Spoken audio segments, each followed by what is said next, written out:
जय गुरु जी।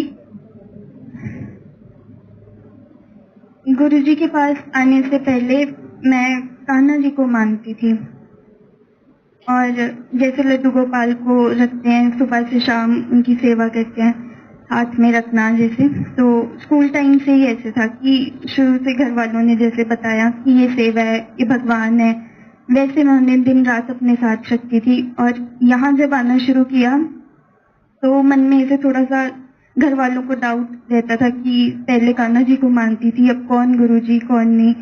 तो फिर मैं कान्हा जी को भी अपने साथ यहीं लेकर आती थी, ऐसे उनको हाथ में रखना पूरा दिन। पर मुझे ऐसे लगता था कि मैं भगवान को मान रही हूँ, मैं प्यार कर रही हूँ, उनकी सेवा कर रही हूँ। मेन जो था कि खुद की तसल्ली के लिए कि मैं तो सेवा कर ही रही हूँ उनकी दिन रात, जैसे घर वालों ने बताया था। पर जब यहाँ आना शुरू किया और यहाँ की संगत को देखा कि ये कैसे गुरु से प्यार करते हैं, कैसे सुबह आकर सारे सेवा कर रहे हैं, कॉलेज के बाद शाम को आके सेवा कर रहे हैं, तब सेवा जब करने शुरू की तब ये समझ आने लगा कि सेवा तो ये है जो ये प्यार से कर रहे हैं, और मैं जो कर रही थी वो तो शायद एक आदत थी। तब भैया ने ऐसे बहुत बार समझाया भी कि पूछते थे कि तू अगर इन्हें पूरा दिन अपने साथ ऐसे रखती है तो इतने प्योर तेरे थॉट्स हैं कि तू भगवान को हाथ पे लेके चले, उन्हें हर टाइम अपने साथ रखे। अगर रखना है तो फिर खुद भी वैसे बनो कि तुम इस लायक हो कि भगवान को अपने इतने करीब रख सको पूरा दिन, वो भी। फिर जब रोज आना शुरू किया तो ये डिफरेंस भी समझ आने लगा कि सेवा तो यहाँ बच्चे कर रहे थे, जिन्हें देखकर फील हुआ कि वो जो प्यार का भाव था वो इनकी सेवा थी। पर मैं जो कर रही थी वो शायद सिर्फ एक आदत थी। वो धीरे धीरे वो एक आदत छूटती गई और गुरु जी के पास रोज आना शुरू कर दिया, रोज मंदिर आना शुरू कर दिया।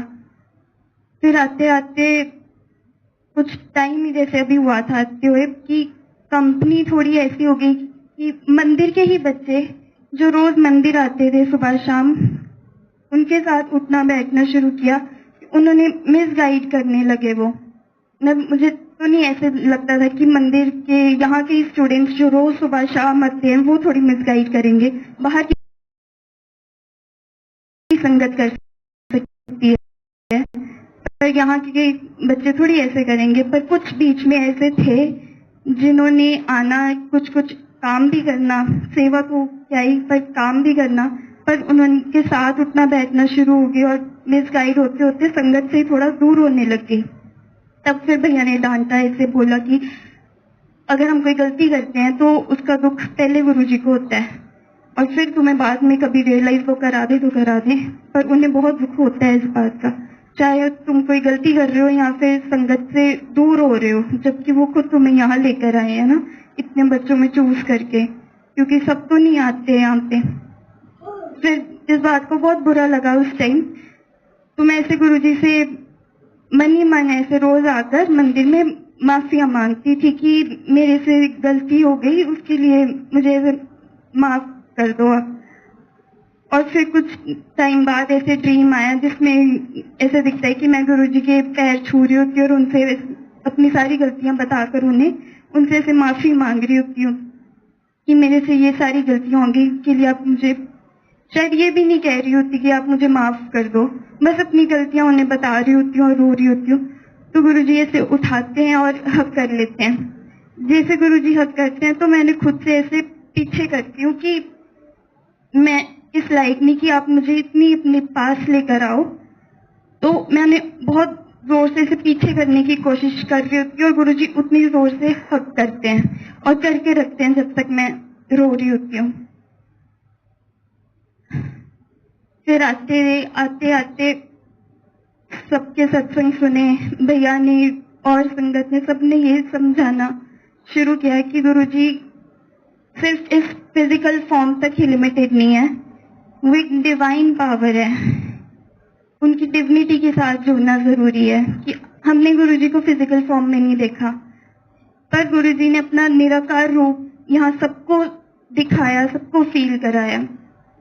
ऐसे एक दिन हॉस्टल से आ रही थी और आते हुए जैसे रोज शाम को आना, तो आते आते ऐसे पीछे मुड़कर मंदिर के नीचे तक जैसे पहुंची तो पीछे मुड़ के ऐसे देखा कि बच्चे बहुत हैं ऐसे जो मंदिर नहीं आते पर वो बाहर शाम के टाइम वॉक कर रहे होते हैं। तो मैंने भी ऐसे देखा कि पीछे आज कोई भी नहीं था, वो बाय चांस ही ऐसे नजर गई। जैसे ही देखा तो पीछे जितने पेड़ पौधे थे वो सारी उस टाइम पे ऐसे लगा कि ये इतनी सारी रूहें खड़ी हैं कि मैं भी एक अपना कोई कर्म भोग रही हूँ इस जून में।